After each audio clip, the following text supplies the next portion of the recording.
চিন্তা করেন এতদিন বিএমপি জামায়াতের ওই রাজাকারগুলা কইতো যে আওয়ামী লীগ নাকি মুক্তিযোদ্ধাকে কুক্ষিগত করছে।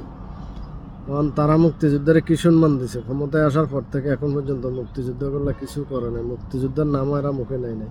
শুধুমাত্র একটাই জিনিস করে, হেরা শিশু মুক্তিযোদ্ধা আছিল। জামায়াতের কিছু শিশু মুক্তিযোদ্ধা আছে, বিএনপির ভিতরে কিছু শিশু মুক্তিযোদ্ধা আছে, হেরা দাবি করে হেরা মুক্তিযোদ্ধা, কিন্তু প্রকৃত মুক্তিযোদ্ধা এখনও যারা জীবিত আছে, যারা মুক্তিযোদ্ধা ফ্যামিলি, তাদেরকে জিজ্ঞাসা করে না।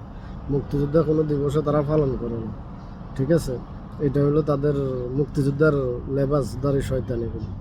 ঠিক আছে, তো এখন দেখেন যে 2024 সালে আমিরাতে, কাতারে, সৌদিতে যেসব জুলাই যোদ্ধারা কিছু আন্দোলন করছিল প্রবাসী, আজকে এগুলোরে 25 লাখ টিয়া করে টিয়া দেয়, জনগণের টিয়া মারি। এখন নাকি মুক্তিযোদ্ধা, এখন শেখ হাসিনার বিরুদ্ধে আন্দোলন করছে প্রবাসে, জনগণের করের টিয়া মারি। এরা এগুলোরে 25 লাখ করে টিয়া দেয়। একবার চিন্তা করছেন, একবার ভাবা যায়। কিন্তু আসল মুক্তিযোদ্ধারা দেশে অবহেলিত, আসল মুক্তিযোদ্ধারা দেশে এখনও কোনো সম্মান পায় না।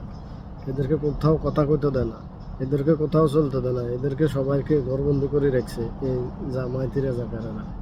ঠিক আছে, তো মানুষের কাছে, জাতির কাছে এটা বিচার।